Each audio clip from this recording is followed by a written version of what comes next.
Hello, this is Angelia, and you are listening to or watching the podcast What You Do. The podcast talks about human development and psychology to maybe help you figure out a little bit more about why you do what you do. And of course, we've been talking about older folks and what's going on with them in their lives. And we're going to pick back up on that. Talking about single life right now. As black women age, they are increasingly less likely than black men to be married, romantically involved, or interested in a romantic relationship. Perhaps for practical reasons, as unmarried black women tend to be better off financially than married ones. And there was some sociologists who were talking about that one time. And they said because, unfortunately, there are a lot of black men who take their women for granted and allow the women to bring in money while they do nothing but, hang out with friends and do drugs and things like that. And that's unfortunate, and that can be construed as a stereotype, but unfortunately, there are folks that do that. So, that might be a bias on these women's part. They might not have met any good men. That's kind of one of the jokes around here that the good men moved away. So, but it can be a thing. Yet a single state entails risk. A black woman living alone in late life is 3 times as likely to be poor as a white woman in their situation. So their beliefs might put them in a situation where they're not actually better off. So, like I said, our biases can cause us problems. Gay and lesbian relationships. There's little research on homosexual relationships in old age because these older folks, they're not, very forthcoming because in their day that was not something that was talked about. This is largely because the current cohort of older adults grew up at a time when living openly as a homosexual was rare, like I said. An important distinction is between elderly homosexuals who recognize themselves as gay or lesbian before the rise of the gay liberation movement in the late 1960s, and those who did not do so until that movement and the shift in public discourse is brought about was in full swing. So, I think about George Takei. He was, a big star. I imagine a lot of women was interested. Mr. Sulu, I thought he was cute. So, and then later, of course, he came out. And, all the women who were interested were like, oh, man. But, he's very famous, man who came out and, is a person who stands up for, gay rights. And, time has changed. Now, unfortunately, there are people in this country who are trying to dial that clock back. And, it's just cruel, and inhumane and, prejudice, sexist. So, I'm hoping our pendulum swings back the other way to normalcy. But, right now, there are problems in the good old USA. Whereas the self-concept of the first group was shaped by the prevailing stigma against homosexuality. And yes, in Leviticus, it says that. It does. In the New Testament, it doesn't even mention it. And in fact, Luke was fond of laying on Jesus' breast. Now, I've heard folks say that Jesus was gay. I disagree with that. I think Jesus was asexual. I didn't think he swang either way. I didn't think he swang at all. I think he just was above all that. But I think he was tolerant if that was the case. But like I say, Jesus did not say that, and we're supposed to be living in the New Testament, not the Old Testament. I really don't like it when folks start throwing out Old Testament stuff, because it's like, oh, wait a minute, there was this guy named Jesus, he came and, made the New Testament and all that stuff. But anyway, homosexuality happens in nature. I knew a person who had a gay dog. We have a gay cat. my uncle had a gay bull. The bull wouldn't breed. They end up getting another bull. So this happens in nature. And if it happens in nature, that means it's natural. Yes. So, it is not the norm. It is not the average. But it is a thing. So, deal with it. The second group tend to view their homosexuality simply as a status, a characteristic of the self like any other. Like you got brown hair, blue eyes, whatever. You're also bisexual, whatever. That's a fact. And like I say, just because it's not average doesn't mean it's not a thing. And like I said, Leviticus laid this stuff out because of the way the heathens around the folks were acting. Like the Sodom and Gomorrah thing, where like, hey, bring these angel guys out of the house so we can know them. There was a lot of crazy, bad stuff going on. So God was trying to tone it down. But Jesus came and told you how, this is supposed to be. You guys are taking things a little too far. Here's how, God really wanted it. He wanted y'all to love each other and be good to each other, and that was the whole deal. So, older homosexual adults, like older heterosexual adults, have strong needs for intimacy, social contact, and generativity, of course, because they're human beings like everybody else. Gays and lesbians' relationships in late life tend to be strong, supportive, and diverse, like anybody else's. Many homosexuals have children from earlier marriages. Others have adopted children. And I know some homosexuals who do have children from earlier marriages where they were pretending that they were heterosexuals because that's what their families wanted, and they wanted to fit in and be like everybody else. And eventually they realized they're not like everybody else, and they needed to be true to themselves. So, that's a thing. And I know of gay folks who have adopted families, and if they want to, I believe they should be able to do that. I hate the prejudices, the sexism where, they think gay folks are going to corrupt the children and train them up to be gay or whatever. And that's just ridiculous. You can't force someone to be gay. They either are or they aren't. You're born that way. You either know it or you just know the difference. So, all that stuff is just fear-mongering and pure sexism. So, let's just stop it. Friendship networks or support groups may substitute for the traditional family. And I know some gays who were booted out of their family. The family were like, nope, this is abhorrent, not happening here.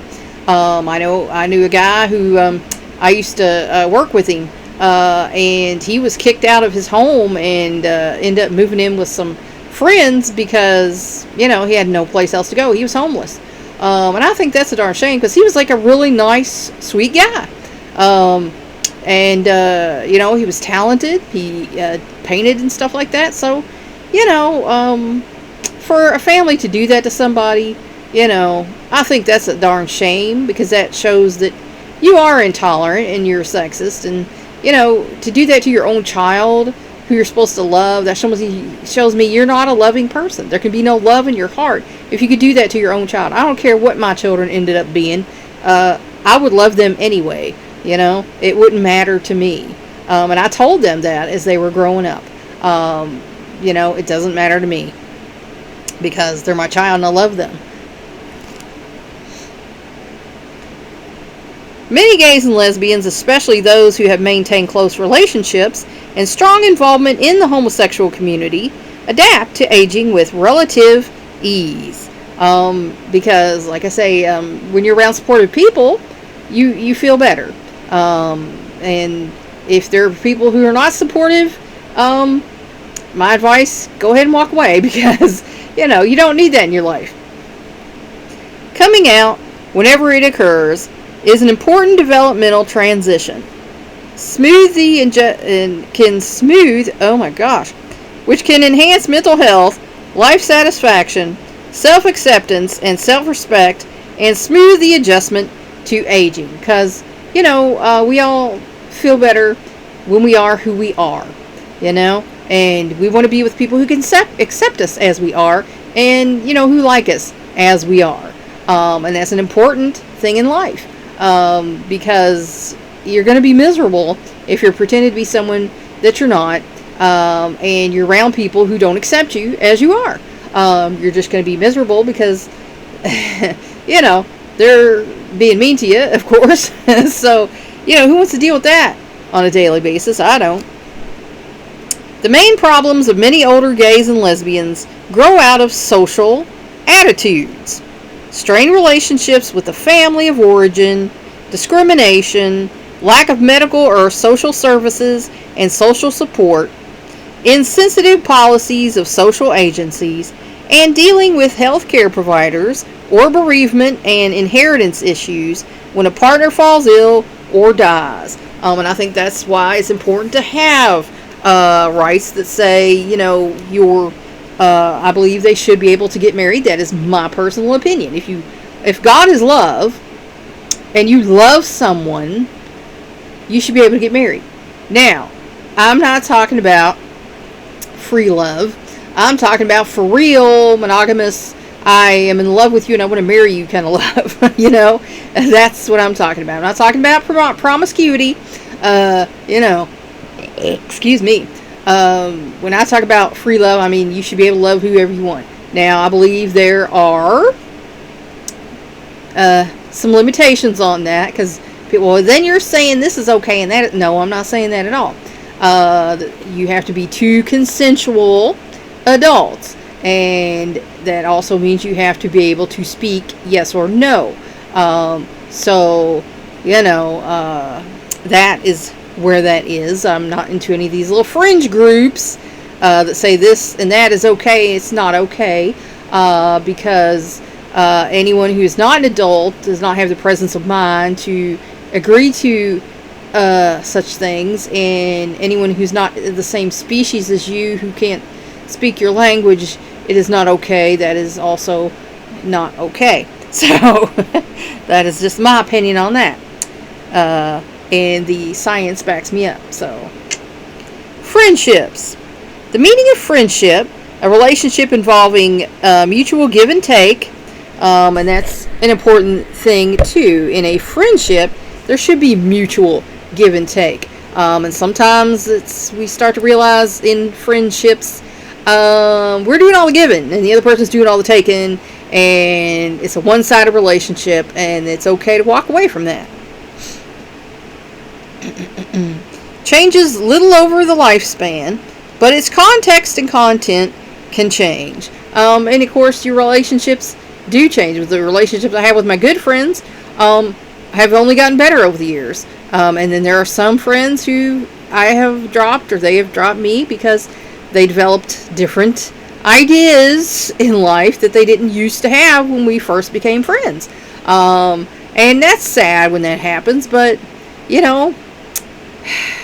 they got to be them and you got to be you. And if they're them, don't mix with you or you, it's okay to walk away. Among older adults, friendships typically are no longer linked to work and parenting as in earlier periods of adulthood. Because that's when a lot of people make friends, is at work or play group or whatever, at schools. I had some friends who were friends of, their kids and my kids were friends, and I still, talk to those people and still friends with those people. So, as we get older, we get new circles, new social circles, new social networks, and we meet other people and might become friends with those people.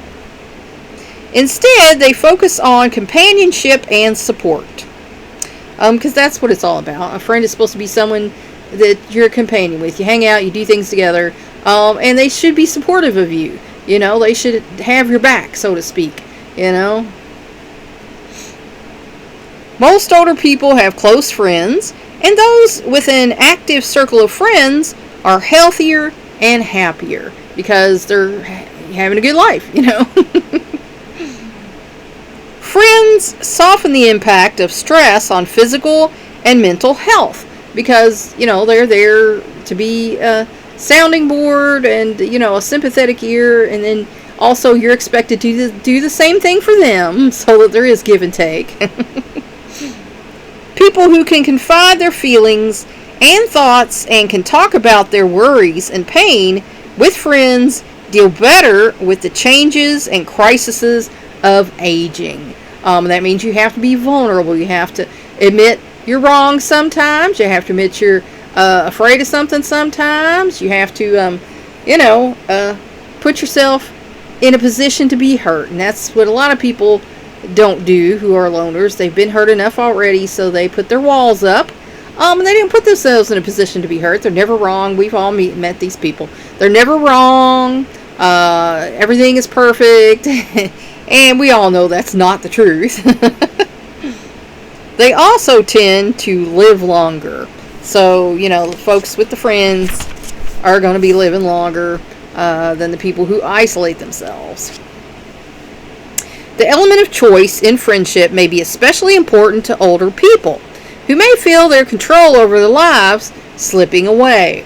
And I know that's true. I know a woman who's in a nursing home, and she's made a few friends, but there's some folks she don't like, and she's told them that. So, she said one of them was, she was talking with this male friend of hers now, and they're both kind of hard of hearing, and they both talk loudly, very loudly. And this woman was sitting with her, she goes, "Can you all speak less loudly? You're hurting my ears." And the woman's like, "You see those empty tables over there? You're welcome to go sit at one of those." Which, is funny, but not really. But they do understand that control of their life is slipping away. So life is too short to be dealing with people you don't like. Intimacy is another important benefit of friendship for older adults who need to know that they are still valued and wanted despite physical and other losses. And that's why I say it's important to keep up with your elders. Keep up with them, talk to them, a couple times a week. I talk with mine every other day. And, I have an uncle who talks in there once a week, just to make sure, things are okay and nothing's wrong, and, it's as right as it can be. We all know everyone's unique. So, things are as right as they can be. It may be that women's greater comfort with self-disclosure and expression of feelings contributes to their greater life expectancy. Because, women are usually not afraid to talk about ourselves and our feelings. It's one of the things men are like, oh gosh. But, it's because both sides of our brain talk to each other. We have 3 times the connections in our corpus callosum, so that our logical side and our emotional side talk to each other. That's what they talk about, women's intuition. Well, no, it's not intuition. It's that we can see things from both sides. That gives us a little more insight than the guys have. We're seeing things probably about 3 times faster than you are. And in Native American culture that I'm descended from, the woman is valued more. They allow the women to make more decisions because they know that the woman is quicker and has a better overall view than a man does. The men are the fighters, the hunters, and the women are the ones making decisions because they know the women are better suited to that. And, if all men felt that way, the world might be a better place today. That's just my opinion there. And we all might live longer. Older people enjoy time spent with their friends more than time spent with their families. Because, usually your friends, like I say, are more like you than people in your family is. As earlier in life, friendships revolve around pleasure and leisure, whereas family relationships tend to involve everyday needs and tasks. And like I say, it's not 100% true that we go back in time as we age, that we get to be like we were when we were younger, but in some regards, that is true. Still, spending time with friends does not result in higher overall life satisfaction, whereas spending more time with a spouse does. So again, those spouses come in handy for a lot of things in life.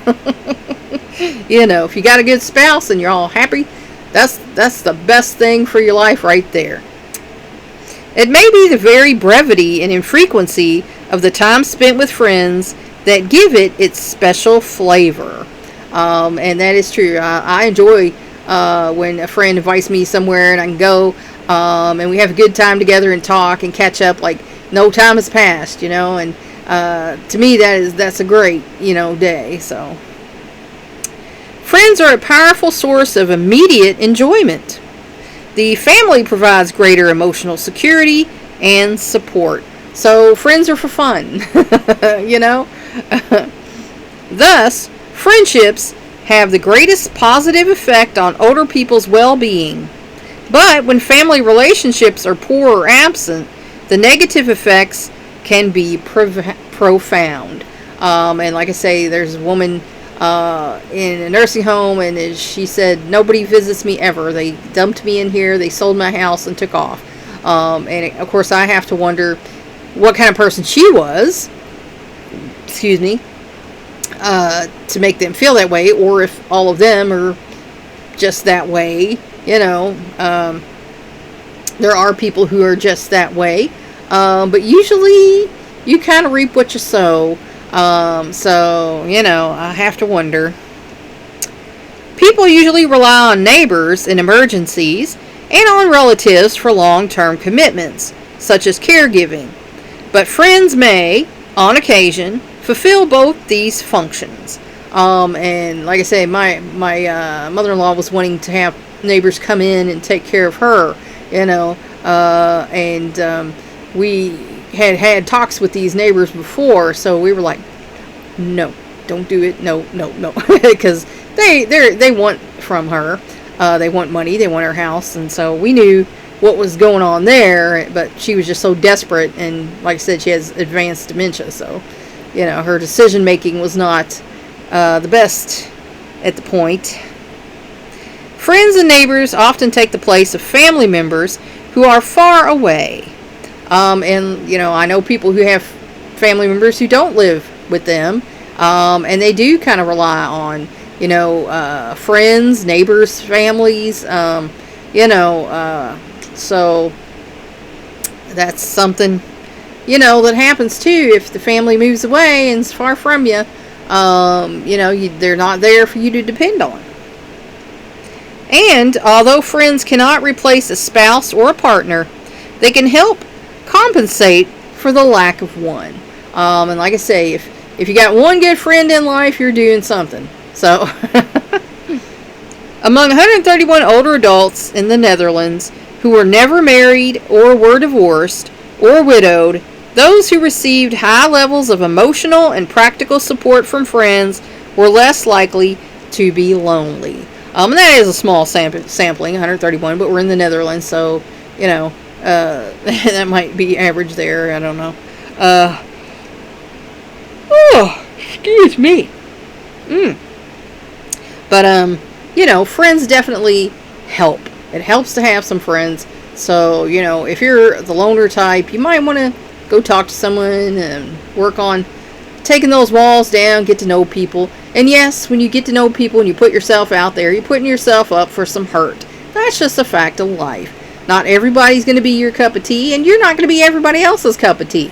But the more people you meet, the more likely it is you're going to meet somebody that you like and get along with, and who's going to like you.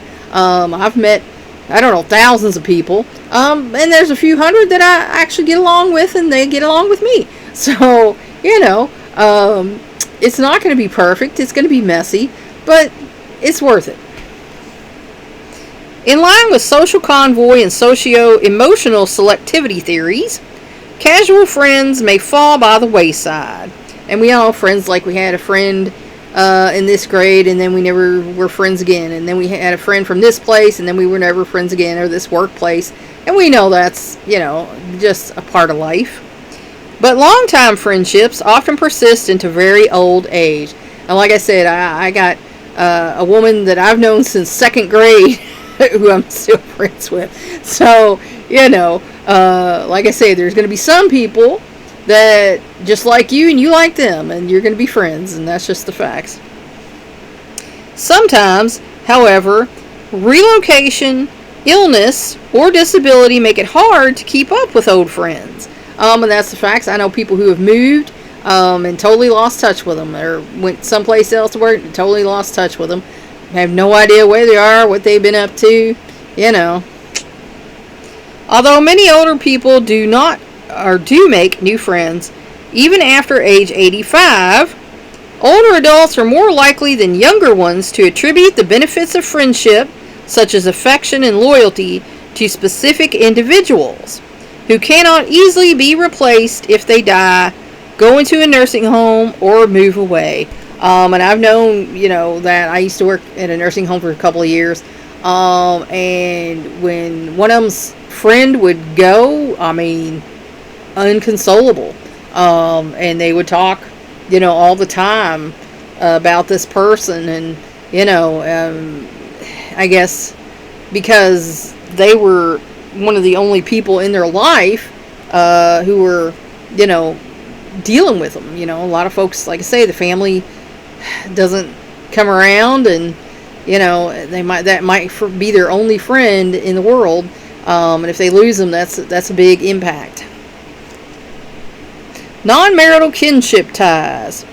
Some of the most lasting and important relationships in late life are the ones that come not from mutual choice, as marriage, homosexual partnerships, and friendships do, but from kinship bonds. And if you got a good family, you are blessed. Let me tell you.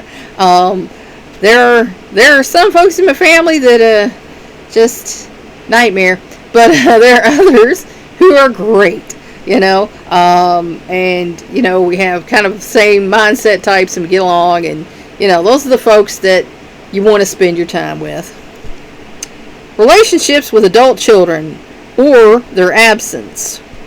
As socio-emotional selectivity theory predicts, aging adults seek to spend more of their time with the people who mean the most to them, such as their children. And me and my husband do that. I said we're lucky in that we like our kids. We love them all, but we also like them all. They're pretty good people. We like them all.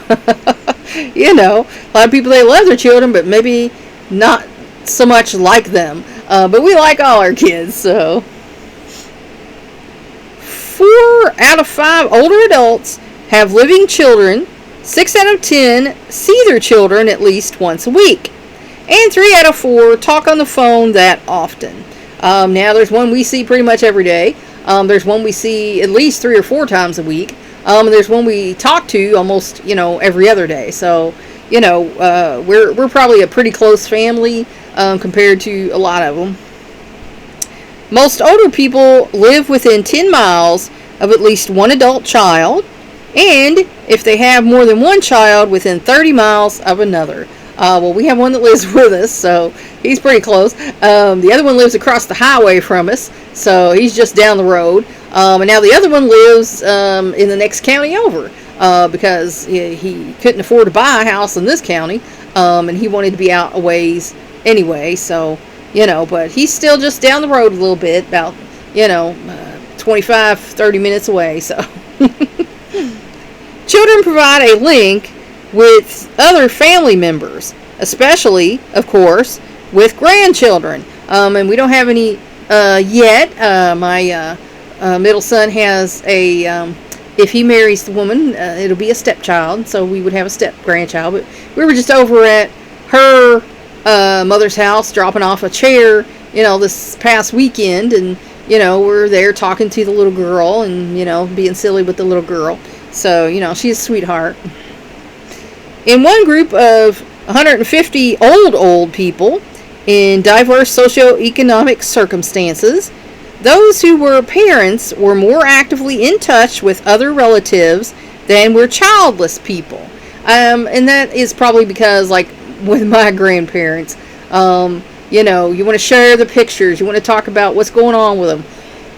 It's like one of my cousins and me were joking because we have every school picture of each other throughout the grades. And it's because our grandmothers shared these pictures back and forth. So we have every school picture of each other from, kindergarten up.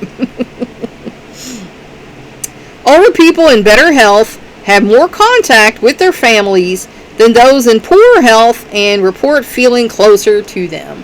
And like I said, there are some families who are very close to other people. Families are not close at all. They got no family support. So, everybody's different.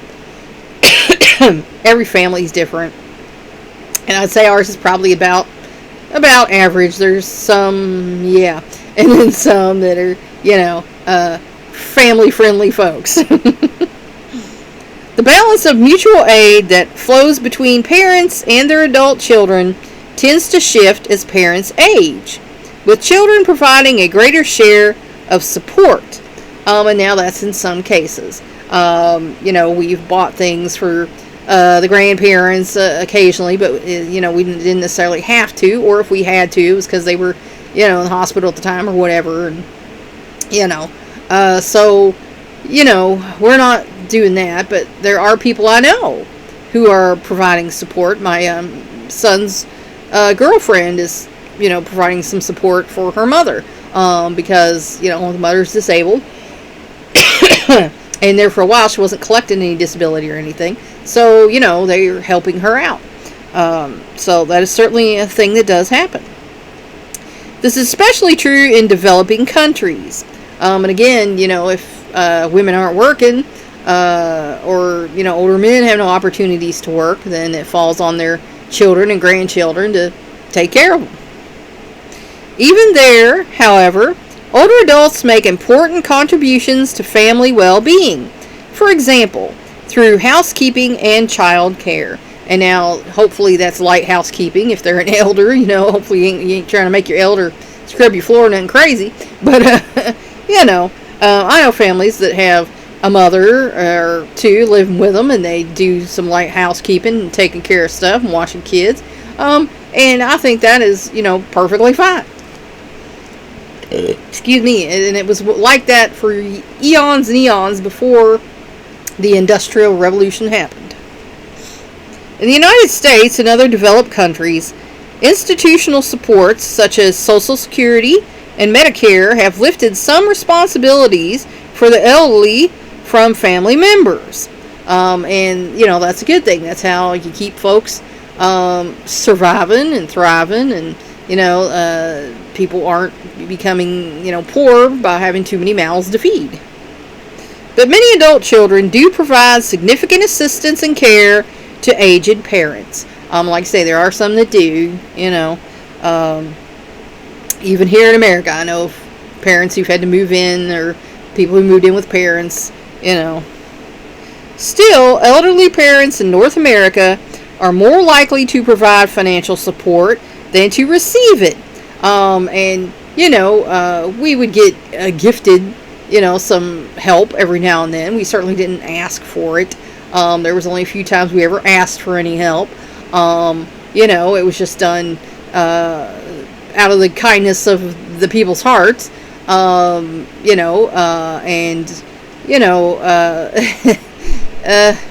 It's nice when people do that, but, sometimes not so much, because I know of families where if a gift is given, it comes with strings. Oh, I did this for you, now you have to do this for me.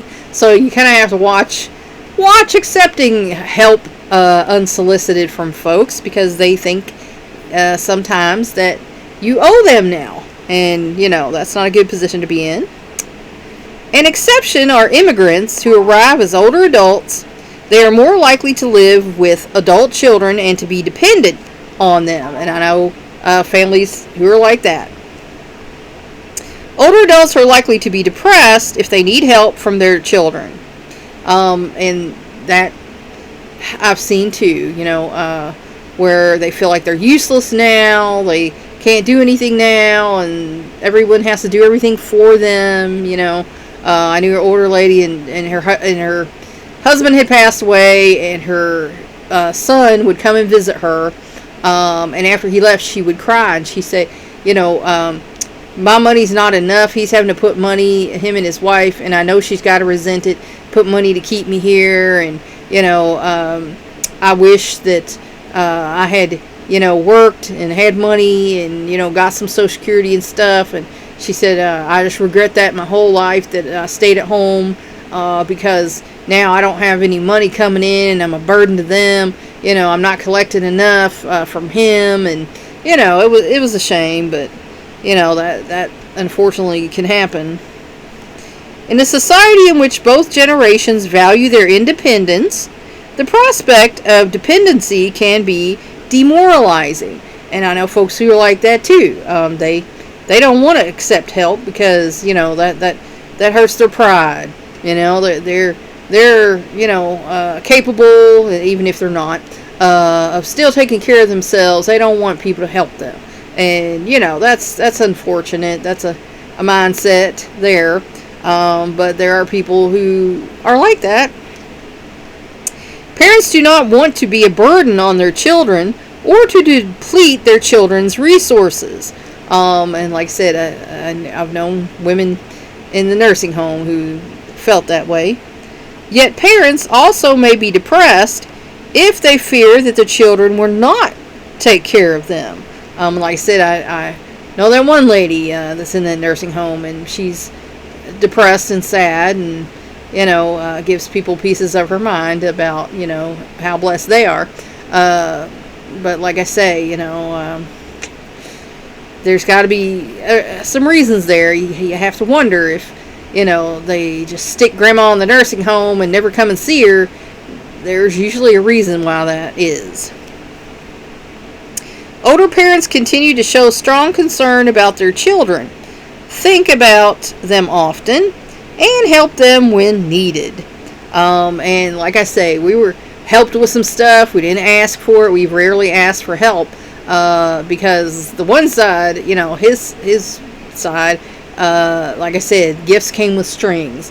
So he was very against asking anybody for anything. But in my family, sometimes stuff was just given. We've had both experiences, with elders in our family. Elderly parents tend to be distressed or become depressed if the children have serious problems. For example, with drugs or financial dependency, parents may consider such problems a sign of their own failure. And I know parents who are like that too.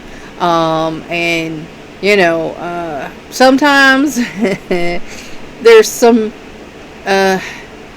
codependency and enabling there. I know of a woman who, encouraged her daughter to stay home with her. Her daughter had worked at a store, and when the mother started getting a little bit, elderly, she wasn't really bad elderly. She wasn't too bad. She just, had diabetes. And she encouraged the daughter to stop working and stay home with her. And the daughter did this. So the daughter wasn't paying any Social Security and, stuff like that. Well, they were not well-to-do people. They had a small house. She didn't have a lot of money coming in. The father had died quite some time ago. And, he died in his 50s, so he didn't have a whole lot going in the way of money either. So then her mom passed, and then she's disabled now, and she had no money coming in.